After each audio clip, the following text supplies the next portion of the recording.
आज 17 नवंबर को हिंदू हृदय सम्राट बाला साहब ठाकरे की पुण्यतिथि है।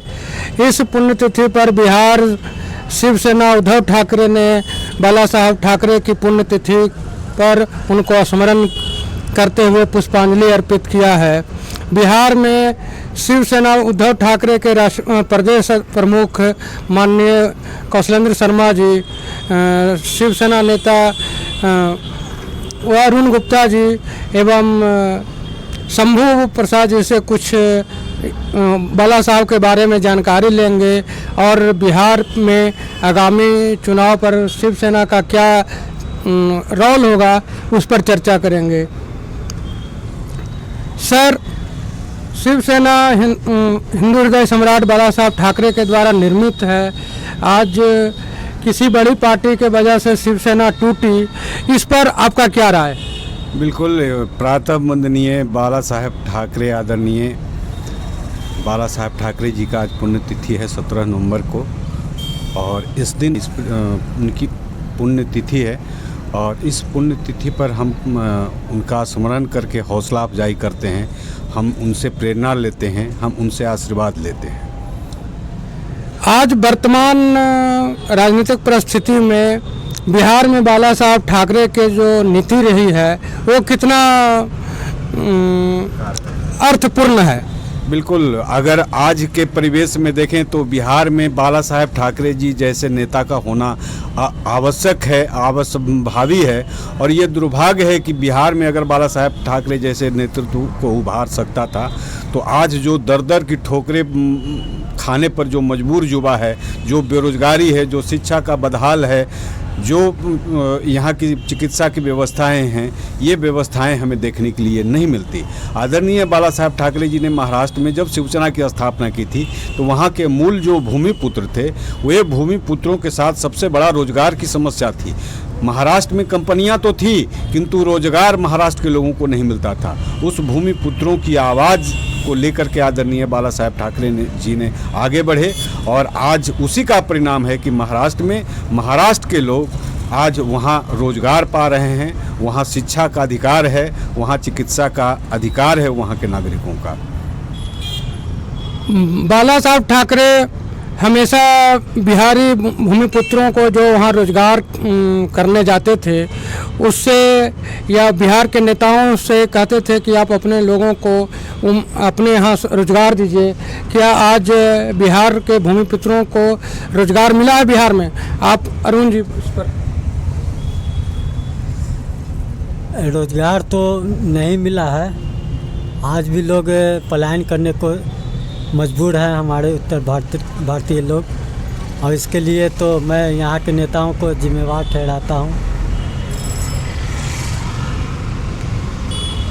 आगामी बिहार विधानसभा चुनाव में शिवसेना की क्या भूमिका होगी? आगामी विधानसभा चुनाव में शिवसेना दमदार भूमिका रहेगी और हम दुगनी ताकत से यहाँ चुनाव लड़ेंगे। और अगर गठबंधन से हमको मौका मिलता है तो गठबंधन से, नहीं तो स्वतंत्र रूप से भी हम लोग यहाँ चुनाव लड़ेंगे। शिवसेना का दो टुकड़ा हुआ, आज वर्तमान में शिवसेना उद्धव ठाकरे की क्या स्थिति है? अभी शिवसेना का स्थिति बिल्कुल सही है और दुरुस्त है और भविष्य में भी दुरुस्त रहे और सही रहेगा। बिहार में जिला में शिवसेना उद्धव ठाकरे की कमेटियां बनी हुई है। बिहार में 38 जिला में शिवसेना की कमेटी गठित है और पहले भी गठित था, आज भी गठित है और संचालित है। जब से शिवसेना के प्रदेश प्रमुख कौशलेंद्र शर्मा जी बने हैं, इनके पहले की शिवसेना मजबूत थी या आज की शिवसेना मजबूत? शिवसेना तो पहले भी मजबूत थी, आज की भी दौड़ में मजबूत ही है। बाला साहब ठाकरे का जो विचार रहा है उस विचार को बिहार में लोगों तक पहुंचाने के लिए शिवसेना उद्धव ठाकरे क्या कर रही है? बिल्कुल, जो बाला साहब ठाकरे जी का विचारधारा है, आपने अभी हमारे प्रवक्ता अरुण जी से सवाल पूछा कि बिहार में कितनी ज़रूरत है, तो आज देखिए बिहार का युवा उस चीज़ों पर चलने के लिए विवश है। कल तक जो भूमिपुत्रों की आरक्षण की बात आती थी, अर्थात डोमिसाइल नीति ये महाराष्ट्र में सबसे पहले शिवसेना ने उठाई थी कि वहाँ के भूमिपुत्रों को डोमिसाइल नीति के तहत वहाँ के भूमिपुत्रों को प्रथम वरीयता दी जाए। आज वही कमोबेशी स्थिति बिहार के युवा, चाहे वो शिक्षक की वैकेंसी हो, चाहे वो सिपाही की वैकेंसी हो, सभी वैकेंसियों में आज के युवा डोमिसाइल नीति अप्लाई करने के लिए अपनी सरकारों से मांग कर रहे हैं। यही बाला साहेब का विचार था और यही बाला साहेब का विचार को लेकर के हम लोग शिवसेना के लोग गए थे कि बिहार में जन्म लेना कोई पाप नहीं है, बिहार में जन्म लेना कोई अपराध नहीं है। हम बिहार की माटी में उपजे हुए ऐसे उर्वरक हैं जो पूरे देश को पुष्पित कर सकते हैं और यहाँ का युवाओं को यहाँ का रोजगार देना यहाँ की सरकार की प्रथम वरीयता होनी चाहिए। यहाँ के लोगों को शिक्षा और चिकित्सा की व्यवस्था करना यहाँ की सरकार की वरीयता होनी चाहिए। परसों के दिन शराबबंदी पर माननीय उच्च न्यायालय का स्टेटमेंट आया है कि बिहार में जो शराबबंदी है उसे प्रशासनिक पदाधिकारी, परिवहन पदाधिकारी और गृह मंत्रालय के पदाधिकारियों को चांदी ही चांदी है। इस पर आप क्या कहेंगे? ये कोर्ट का निर्णय आया है और कोर्ट ने इस तरह की टिप्पणियां की है।